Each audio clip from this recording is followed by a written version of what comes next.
Canal Esporte Total, momentos emocionantes falando de MotoGP aqui pra você. E a Yamaha pediu desculpas ao Fábio Quartararo. É verdade, é verdade. Vem saber desta história a partir de agora. Deixa o like já se gosta do nosso trabalho, se inscreva, aquela coisa toda, assim você não perde nada.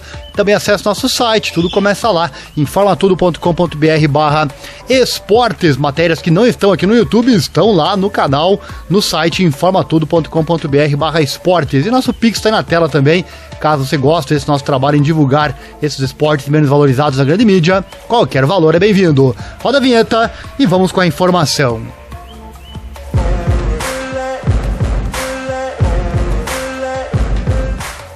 É o mesmo tema há anos. A Yamaha carece de excelência na batalha com os outros fabricantes no Campeonato do Mundo de MotoGP. Acima de tudo, na luta contra a Ducati Desmosedity, até por causa dessa desvantagem, Fábio Quartararo perdeu a luta contra Pecco Bagnaia na final do Mundial deste ano, né, que garantiu o primeiro título mundial de pilotos para a fabricante italiana desde Casey Stoner lá em 2007. Mas a moeda sempre tem dois lados. Embora a M1 ainda careça de potência, seus pontos fortes em velocidade nas curvas e manuseio, né, são óbvios. Sempre se diz que por um lado algo se perde quando por outro algo se ganha. Isso também se aplica à Yamaha? Perguntaram a Fábio Quartararo e ele respondeu: onde ganhamos alguma coisa? Uma boa pergunta que eu não sei responder. Palavras dele em entrevista ao site speedweek.com. O francês não exigiu mais dos engenheiros? E ele fala, abre aspas, eu perguntei a eles 1000 coisas à noite. Desde 2019 tiramos um pouco mais de potência dela. No entanto, não posso dizer se o que perdemos vai compensar o que fizemos bem. Palavras do campeão mundial de MotoGP lá de 2021. A Yamaha sempre foi honesta com ele? Eles fornecem respostas para muitas perguntas? E Quartararo responde, sim. No entanto, ainda não me informaram o que realmente aconteceu durante o teste de Valência. Palavras do jovem de 23 anos. Eu tenho um vídeo aqui no canal, inclusive, se você perdeu. É um vídeo que fala o seguinte, né? Quartararo está desapontado, decepcionado com a Moto 2023. Link no card ou na descrição. Mas com a situação que ele viveu durante toda a temporada, é difícil manter uma abordagem positiva, não é? Pergunta, né? E ele responde, é complicado. As pessoas diziam, Fábio teve uma segunda metade de temporada ridícula, mas se você está realmente deprimido, a equipe sente que precisa mudar a maneira normal de trabalhar para ajudá-lo. Então você tem que correr alguns riscos ao fazer sua escolha. Isso aconteceu conosco na segunda metade da temporada. Tentamos coisas, estava muito perto do limite e não conseguia gostar de pilotar. Essa abordagem desesperada provavelmente significou não conseguir os 10 ou 15 pontos que teria feito a diferença no final. Mas tínhamos que tentar, palavras do Fábio Quartararo. E a Yamaha pediu desculpas, olha só, para Fábio Quartararo. 2022 começou com uma decepção total. Devido à falta de confiabilidade dos novos motores, a Yamaha teve que prescindir deles antes do início da temporada.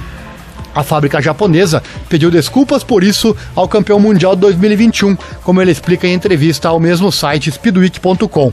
Abre aspas, eles pediram desculpas antes do início da temporada. Depois de ganhar o título mundial de 2021, naturalmente queria defendê-lo com sucesso. Mas pela forma como começamos o Campeonato do Mundo, inicialmente pensei que não conseguiríamos vencer nenhuma corrida. Palavras do piloto de 23 anos lá de Nice. E Quartararo cruzou a linha de chegada 3 vezes este ano e conquistou a primeira vitória da temporada em Portimão, Portugal. O sucesso veio depois que ele mudou sua mentalidade após a corrida anterior no Texas. Ele fala, depois de Austin, eu disse a mim mesmo que tinha que parar de pensar de forma tão negativa. Em vez disso, eu queria me concentrar em tirar o máximo proveito de mim e do equipamento que tem em cada pedalada. No final das contas, a primeira parte da temporada foi melhor do que o esperado, mas a realidade veio à tona no segundo tempo, palavras do vice-campeão mundial. Quartararo destaca ainda que o caráter da sua Yamaha YZR M1 mudou muito.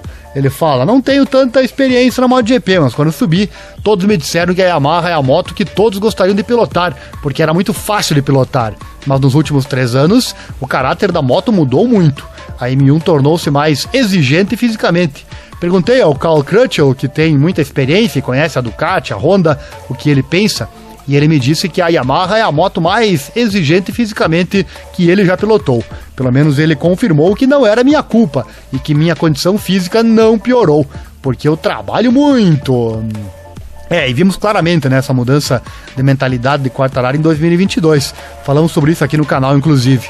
E para 2023 seguem as incógnitas, tanto com relação à nova moto, né, e principalmente novo motor da Yamaha, que o Quartararo já disse que não é muito bom, e com relação à mentalidade que Quartararo vai vir para o campeonato. E conforme as informações forem chegando, claro, você já vai ficando sabendo por aqui.